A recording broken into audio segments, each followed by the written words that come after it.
Hello guys. मैं clients को हमेशा बोलता हूँ, अपने बिजनेस को प्राइवेट लिमिटेड करवाओ या ना करवाओ, एक चीज़ ज़रूर करवा लेना, वो है अपने बिजनेस का ट्रेडमार्क रजिस्ट्रेशन। आप ब्रांड बनाते हो, बहुत एफर्ट करते हो अपने ब्रांड को बनाने में, बहुत पैसा मार्केटिंग में खर्च करते हो, लेकिन अगर उसका आपने ट्रेडमार्क रजिस्ट्रेशन नहीं करवाया तो पूरी मेहनत मिट्टी में मिल जाती है। फ्रेंड्स, सोचिए आपने एक ब्रांड बहुत मुश्किल से बनाया, बट किसी दूसरे स्टेट में उसको कॉपी कर लिया गया। और ये बहुत कॉमन है। एक इंसान मेहनत से एक ब्रांड बनाता है, कोई आया, उसको वो नाम बहुत अच्छा लगा, वो गया और सेम उसी लोगो उसी नाम को कॉपी करके किसी दूसरे स्टेट किसी दूसरे शहर में उसने वो बिज़नेस शुरू कर दिया। वो समझदार था, उसने उसका ट्रेडमार्क भी करवा लिया और उसको मिल रही है। आपकी पूरी मेहनत, सालों से की हुई मेहनत धरी की धरी रही, क्योंकि आपको शायद या तो पता नहीं था या फिर आपने लापरवाही की। तो बिजनेस आप या कुछ मत कराइए, कोई रजिस्ट्रेशन मत करवाइए, बट ट्रेडमार्क करवाना कभी मत भूलिएगा। ट्रेडमार्क क्या होता है? ट्रेडमार्क सिंपल, अगर आपका कोई भी लोगो है, नाम है, डिजाइन है, सिंबल है, उसको आप प्रोटेक्ट करवाइए ताकि कोई चोर उसे चुरा ना सके। जैसे मैकडोनल्ड का ये लोगो है, किसी ने उसको चुरा के मैकडोवल करवा लिया। इस तरीके से कोई आपका नेम को चोरी ना कर ले।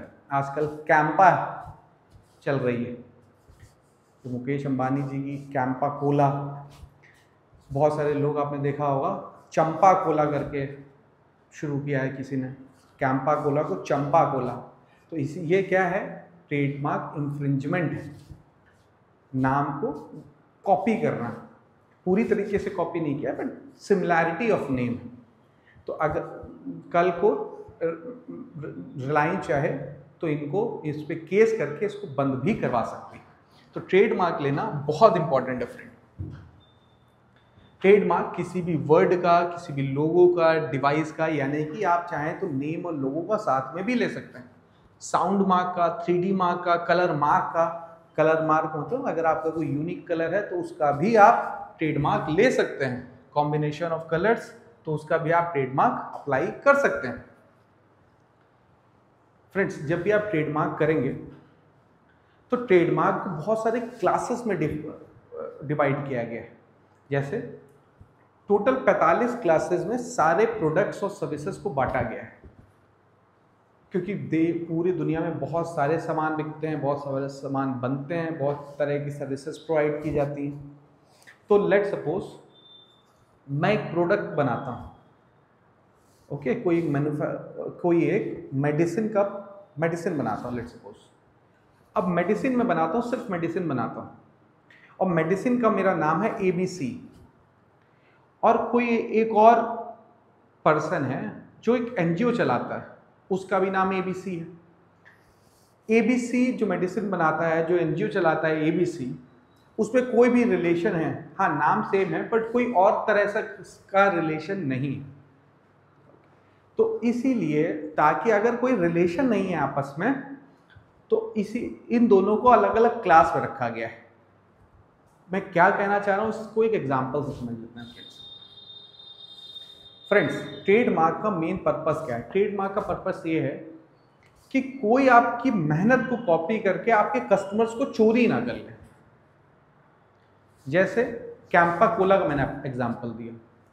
कैंपा कोला है, इंसान लेने तो क्या कैंपा कोला, बट एक अनपढ़ आदमी चंपा कोला ले आया, ओके। तो कैंपा कोला की जगह चंपा कोला कोई ना ले आए, इसलिए ट्रेडमार्क की आवश्यकता पड़ती है। मैं गया तो MM बार्बर के पास था, बट मैं गलती से न्यू MM बार्बर के पास चला गया, आगे बस न्यू लिखा था छोटा सा। तो इसकी वजह से ट्रेडमार्क की जरूरत पड़ती है फ्रेंड्स। अगर लेट सपोज कैंपा कोला और एक और प्रोडक्ट है Campa biscuit, Campa Cola, Campa biscuit. Campa Cola तो रिलायंस की है, बट कैंपा बिस्किट लेट से पार्ले वालों की। कैंपा बिस्किट और कैंपा कोला में कोई अंतर है? बहुत सारा अंतर है। कैंपा बिस्किट बनाती है और कैंपा कोल्ड ड्रिंक बनाती है। अगर मुझे बिस्किट लेने जाना होगा तो बिस्किट ही मैं लेके आ रहा हूँ, मैं कोल्ड ड्रिंक तो नहीं लेके आऊँगा। मुझे कोल्ड कैंपा कोला पीनी है तो मैं कोला ही पीऊँगा, बिस्किट थोड़ी लेकर आऊँगा। तो वहाँ पर ये कोई ट्रेडमार्क का इंफ्रिंजमेंट नहीं है। इसीलिए सरकार ने इसको बहुत सारे क्लासेस में बांटा है। आप चाहें तो हर क्लास में भी अप्लाई कर सकते हैं अगर आप उस प्रोडक्ट का काम कर रहे हैं तो सरकार ने इसको बहुत सारे क्लासेस में बांटा है। 1 से 34 क्लास तक गुड्स की क्लास है, 35 से 45 तक सर्विसेज की क्लास है। लेट्स इज क्लास 3 है कॉस्मेटिक्स और क्लीनिंग प्रोडक्ट्स की। अगर आप कॉस्मेटिक्स और क्लीनिंग प्रोडक्ट का काम कर रहे हैं तो आप अपना ट्रेडमार्क क्लास 3 में अप्लाई करेंगे। क्लास 9 इलेक्ट्रॉनिक्स की है, क्लास 35 बिजनेस एंड कंसल्टेंसी की है, एंड सो ऑन। तो आप जो भी काम कर रहे हैं, फॉर एग्जांपल मैं दवा बना रहा हूँ ABC के नाम से, तो मैं अगर मुझे दवा बना रही है तो मैं क्लास 5 में अपने दवा का ट्रेडमार्क लूंगा। अगर कोई और ABC के नाम से NGO चला रहा है तो मैं उसको रोक नहीं सकता। हाँ, अगर ABC के नाम से वो दवाएं भी बनाने लगेगा तो मैं उसको रोक दूंगा, मैं उस पर केस कर दूंगा कि नहीं तुम नहीं बना सकते, उसको मिलेगा नहीं। ओके, ये है ट्रेडमार्क का बेनिफिट। ट्रेडमार्क के लिए सबसे पहले स्टेप में आपको करना है ट्रेडमार्क सर्च। IP इंडिया की वेबसाइट पे जाके आपको ट्रेडमार्क पब्लिक सर्च पे जाके देखना है कि आपके नाम से मिलता जुलता कोई और ट्रेडमार्क तो नहीं। ट्रेडमार्क सर्च करना है, जो भी ट्रेडमार्क के क्लास पे आप फॉलो कर रहे हैं आपको उस नाम वहाँ पे जाके वो क्लास डाल के अपना नाम डाल के उस क्लास पे डाल के सर्च करना है कि आपके नाम से मिलता जुलता और आपके नाम जैसा कोई और ट्रेडमार्क तो नहीं है। अगर नहीं है तो आपको स्टेप 2 में अपनी एप्लीकेशन फाइल करनी है फॉर्म TMA का यूज़ करते हुए। स्टेप 3 में एग्जामिनेशन होगा, स्टेप 4 में पब्लिकेशन होगा, स्टेप 5 में रजिस्ट्रेशन और सर्टिफिकेट इशू होगा। फ्रेंड्स, ट्रेडमार्क लेना थोड़ा लेंदी टाइम होता है, लेंदी टाइम पीरियड होता है, लगभग 8 महीने तक का टाइम लग जाता है, क्योंकि आप अप्लाई करते हैं तो आपको मिलता है TM टेम्परेरी मार्क। उसके बाद 1 से 1.5 महीने में वो ऑफिसर के पास जाता है। अगर ऑफिसर को लगता है कि इसमें कुछ भी प्रॉब्लम है, कोई आपने जो ट्रेडमार्क अप्लाई किया है वो किसी दूसरे ट्रेडमार्क से मिलता जुलता है, तो वो आपको ऑब्जेक्शन रेज कर देता है कि आपका ट्रेडमार्क किसी दूसरे ट्रेडमार्क से मिलता है, तो आप इसका रिप्लाई दीजिए। अगर आपको लगता है कि ऑफिसर ने गलत ऑब्जेक्शन रेज की तो आप उसका रिप्लाई फाइल करते हैं। ऑफिसर को लगता है कि हाँ पर्सन का रिप्लाई ठीक है तो वो उसको आगे मूव कर देता है फॉर एडवर्टाइजमेंट। अगर ऑफिसर को लगता है कि नहीं गलत है तो फिर वो आपको एक और हेयरिंग के लिए मूव कर देता है, यानी कि आप आकर हेयरिंग करिए, या तो फिजिकल फॉर्म में या तो ऑनलाइन फॉर्म में आपको हेयरिंग करनी पड़ती है ऑफिसर के साथ। हेयरिंग मीन्स ऑफिसर आपको पूछता है कि भाई आपको ट्रेडमार्क क्यों अलॉट करना चाहिए, तो आप हेयरिंग बताते हो ऑफिसर को कि भाई ये रीज़न है, मैं इतने साल से काम कर रहा हूँ, and so on and so. अगर ऑफिसर को आपकी बात सही लगती है तो आपको ट्रेडमार्क एडवर्टाइज हो जाता है, 4 महीने के लिए ओपन रहता है, कोई दूसरा अपोज नहीं करता है तो आपको ट्रेडमार्क रजिस्टर हो जाता है। इसीलिए 8 महीने तक मिनिमम टाइम है, कभी कभार 12 महीने तक भी ट्रेडमार्क में लग जाता है, तो एक लंबा टाइम पीरियड होता है। हाँ, जिस दिन आप ट्रेडमार्क अप्लाई करते हैं उस दिन से आप अपने ट्रेडमार्क पे TM लिखना शुरू कर सकते हैं। एक बार ट्रेडमार्क रजिस्टर्ड हो गया उस दिन से आप R लिखना ट्रेडमार्क में शुरू कर सकते हैं।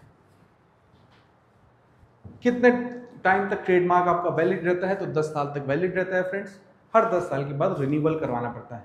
कई बार हम लोगों ने देखा है फ्रेंड्स कि इंसान ट्रेडमार्क ले लेता है और भूल जाता है, उसको लगता है ये लाइफ टाइम के लिए, ट्रेडमार्क रिन्यू करवाते नहीं और वो एक्सपायर हो जाता है। तो ये गलती मत करिएगा, 10 साल तक ट्रेडमार्क की वैलिडिटी रहती है। कितना कॉस्ट है फ्रेंड्स, अगर आप एक इंडिविजुअल हैं, एक स्टार्टअप हैं, तो जो गवर्नमेंट फीस है वो 4500 है। अदर्स के केस में जैसे कंपनी LLP ट्रस्ट इनके केस में जो गवर्नमेंट फीस है 9000 है पर क्लास, पर एप्लीकेशन, पर क्लास। सिंबल जैसे मैं बताया, जिस दिन आप TM टेम्परेरी मार्क जैसे आप अप्लाई करते हैं आप TM यूज़ कर सकते हैं, और जब आपका ट्रेडमार्क रजिस्टर्ड हो जाता है तो आप R यूज़ करना शुरू कर सकते हैं। तो ये थी एक छोटी वीडियो ट्रेडमार्क के ऊपर। आई होप आपको ये समझ में आया होगा ट्रेडमार्क क्यों ज़रूरी है और कैसे अप्लाई करते हैं। मिलते हैं अपनी नेक्स्ट वीडियो में, तब तक के लिए गॉड ब्लेस यू ऑल।